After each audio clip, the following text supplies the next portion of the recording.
Salut chers fidèles abonnés de la chaîne Cliquez pour gagner, je suis allé très bien. Aujourd'hui, nous allons parler du Litecoin.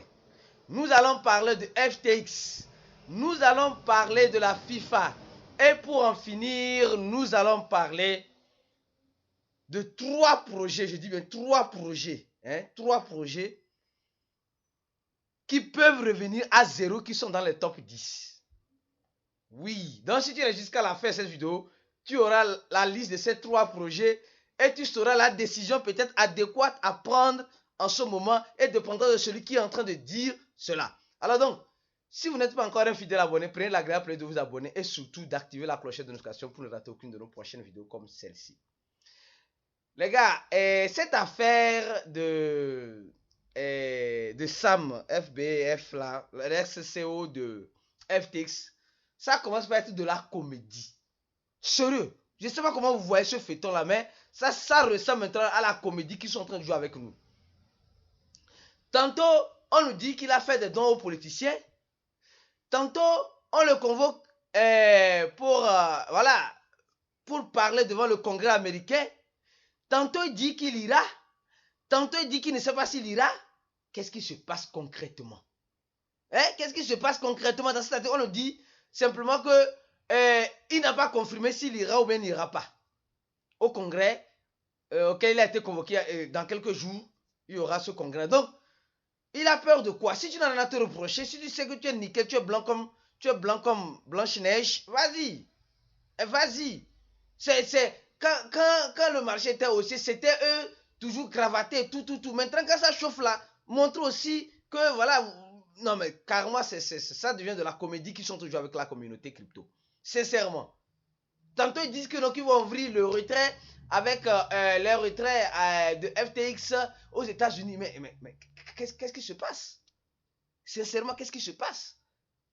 Mon frère Sam, il faut aller. Il faut aller. Si tu n'as rien trop proche, il faut aller.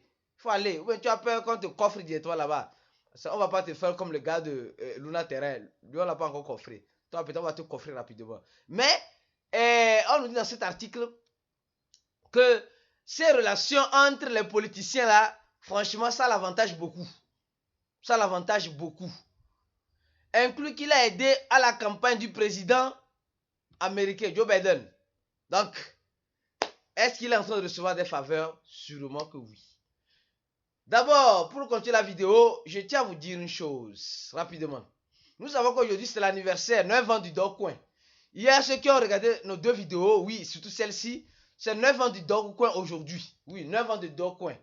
Mais le papa, normalement, quand c'est l'anniversaire de ton fils, toi le papa, tu te dois de faire un beau cadeau. Mais jusqu'à présent, Elon Musk ne parle pas. Non mais, au fait, on s'attendait à quelque chose peut-être, parce que 9 ans, ce n'est pas tous les jours. Peut-être 10 ans, il va faire un cadeau au Dogecoin, il va injecter peut-être quelques milliards de son patrimoine dans le Dogecoin pour que ça puisse aller à $1. Mais jusqu'à présent, le gars ne dit rien. Elon Musk, tu attends quoi, mon frère? Il faut faire quelque chose. Nous on attend.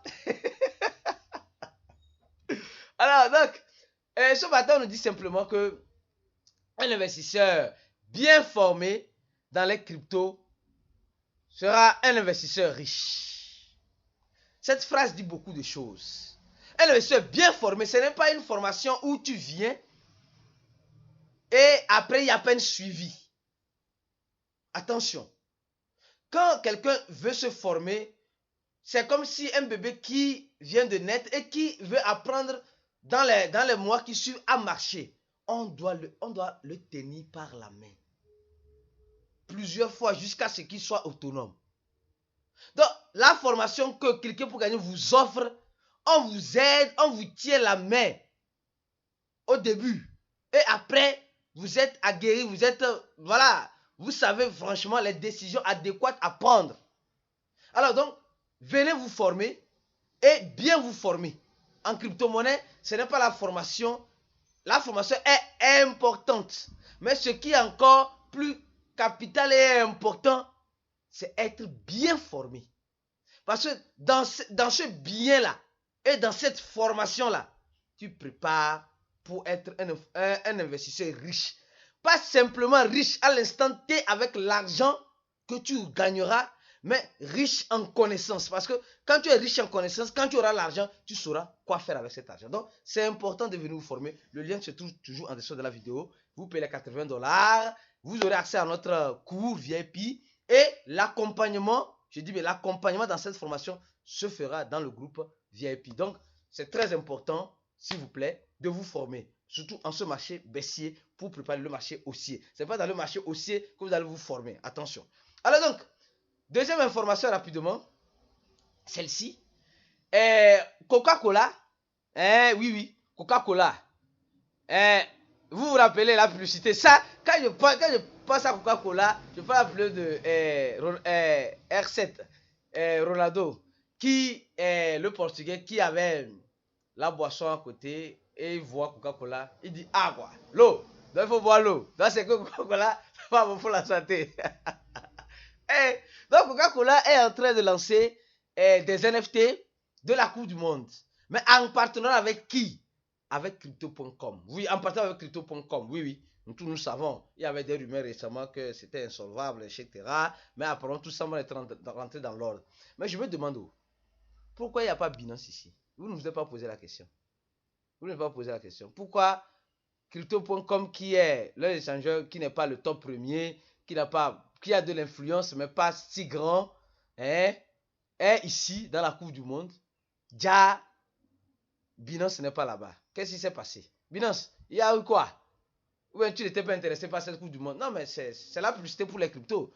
Si tu es le leader dans le domaine, alors il faut montrer ta marque, que tu es leader. Pourquoi Crypto.com? En tout cas, peut-être, on ne sait pas, peut-être quand on a déposé le dossier, bon, peut-être ça a été rejeté, ou bien peut-être Binance n'est pas intéressé. Bon, mais pourquoi Crypto.com? En tout cas, de toute façon, on verra clair dans cette affaire. Donc, c'est très bien, ça montre un peu, les gens qui sont venus à la Coupe du Monde verront un peu aussi que les crypto-monnaies ont été représentées par Crypto.com. C'est important, mais ce n'est pas le leader des cryptos. Mais, bon, on va faire comment? Comme le leader n'a pas voulu aller, ou bien peut-être son dossier a été rejeté comme sponsor, on ne sait pas pourquoi c'est Crypto.com seulement qu'on a choisi là-bas. Bon, de toute façon, espérons voilà, que ça puisse donner des fruits à l'avenir. Alors, troisième information. D'abord, avant d'aller sur la troisième information, les gars, regardons le marché des crypto-monnaies. Oui. Ça semble être dans un bain de sang. Oui, ça semble être dans un bain de sang. Les moins quelques. On va voir le doc rapidement bien. Le doc, c'est ton anniversaire. C'est ton anniversaire à toi. Tu fais 9 ans, ce n'est pas facile. 9 ans, et tu fais moins 5%. Comment c'est mieux de faire moins 9%, c'est mieux. Et on sait que tu as fêté tes 9 ans dans le rouge. C'est tout. Ou bien. Alors, on va parler rapidement du Litecoin avant d'arriver sur les 3 crypto-monnaies dans les top 10 qui peuvent revenir à facilement $0 selon certaines personnes. Alors donc, rapidement ici le Litecoin, les gars. Vous savez, le Litecoin a fait l'implémentation de Mimbo sur sa blockchain en ce qui concerne l'anonymat récemment. Quand il dit récemment, dans les mois précédents. Maintenant, ce qui fait que le Litecoin est arrivé à presque $100. Rapidement, on va voir ici $100. Le Litecoin maintenant, loin des dieux. Avant, c'était les crypto-monnaies qui étaient dans les top 10. Maintenant, là, ils sont vraiment loin. Oh, franchement. Vraiment, les cryptos sont vraiment. Si tu es cardiaque là, tu risques franchement de mourir dans les cryptos. Hein. Sérieux. Alors, donc, le Litecoin qui est monté en flèche, presque est arrivé à $100 dans ces jours récents. Qu'est-ce qui s'est passé? Ce qui s'est passé, les gens n'ont pas compris ce qui s'est passé. Alors, on va vous expliquer ce qui s'est passé. C'est parce que vous êtes un fidèle abonné, vous êtes ici pour comprendre le passage des choses en crypto-monnaie, le passement du passage des choses en crypto-monnaie. Donc, le Litecoin est arrivé presque, selon certaines statistiques, à $80, d'autres à presque $100. Elle a touché presque $100. Pourquoi? Parce que MoneyGram, nous tous nous connaissons MoneyGram, a décidé d'intégrer le Litecoin dans son applicatif comme elle a intégré le Bitcoin, et l'Ethereum, voilà, comme moyen de paiement, un peu en gros. Donc, MoneyGram a décidé que ses utilisateurs puissent aussi emmagasiner le Litecoin. Mais on nous dit quelque chose de très intéressant. On nous dit simplement que le Litecoin peut arriver à 180 $. Donc actuellement, on voit le Litecoin à combien? À 90 $, à 80 $ plutôt. On nous dit que ça peut arriver à 190 $, donc peut-être 100 $ de plus entre juin et juillet de 2023. Pourquoi cela? Pourquoi cette statistique-là? C'est simplement parce que ici, presque, Julio, en juillet de 2023, parce qu'il y aura un halving. Un halving, c'est quoi? C'est de faire difficulté les recherches de la monnaie dans la blockchain. Donc, ça veut dire que le gain serait divisé en combien? Et là, il faut encore plus une puissance de calcul plus élevée afin de trouver la monnaie. Donc, il y aura un halving, c'est-à-dire que, voilà, comme je l'ai dit, le processus de halving, il y aura ce processus-là qui arrivera en juillet 2023. Et cela pourra faire arriver le Litecoin à 180 $, selon certains analystes. Si, franchement, un du halving occurrait comme planejado, si le halving arrive à se faire comme cela a été programmé, cela a été planifié. Donc, si cela arrivait en ce sens-là, le Litecoin pourrait arriver à 180 $, donc 100 $ de plus. Donc, dans un an, on sera encore sur cette chaîne pour voir si vraiment cela arrivera pour qu'on puisse faire bénéfice de 100 $ dans cette affaire-là. Vous avez compris? Alors, on va rapidement sur le dernier sujet, que celle-ci. Et ici, Jim, c'est qui ce monsieur-là? D'abord, c'est qui ce monsieur? Ce monsieur, c'est un ancien gestionnaire de fonds. Spéculateur aussi, vous devez comprendre. Il est aussi spéculateur. C'est un ancien gestionnaire de fonds dans la spéculation. Voilà donc.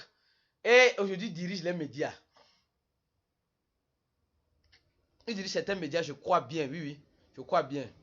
Alors, il nous dit une chose, qu'il n'est pas encore trop tard pour aller vendre tes crypto-monnaies. Donc, toi qui me regardes, ce monsieur, ancien spéculateur et gestionnaire, ancien gestionnaire de fonds et spéculateur aux États-Unis, qui est bien connu, nous dit une chose, qu'il n'est pas encore trop tard pour que tu puisses aller vendre tes crypto-monnaies, parce qu'il y a certaines crypto-monnaies, les crypto-monnaies vont revenir à zéro. Mais quand il parle de ça, il dit non, il n'est pas encore trop tard.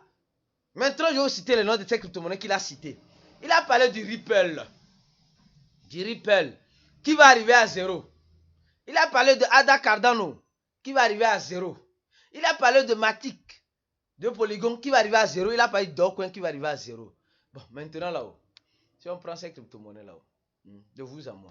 Donc, il nous dit simplement que ces crypto-monnaies-là, il a parlé du Ripple, qui a encore un zéro devant lui, à brûler. Donc, il a parlé du Dogecoin, qui a encore un zéro devant lui, qui doit brûler.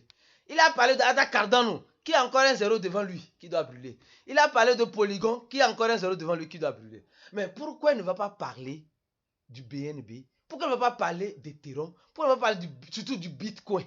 Et il parle de ces projets-là. Ça veut dire simplement, ces personnes-là, quand ils parlent comme cela, là, il veut que toi, là, tu ailles vendre, et lui, là, parce que quand tu vends, il y a certains qui achètent. Et lui, se prépare pour acheter, parce qu'il sait que dans les années à venir, les zéros que vous voyez devant ces projets-là, devant tous ces projets qu'il a cités là, qui sont ici là, 1, 2, 3, 4 là, oui, je peux dire 4 projets plutôt, excusez-moi, c'est pas 3 projets, 4 projets, ces projets-là, vont brûler ces zéros là.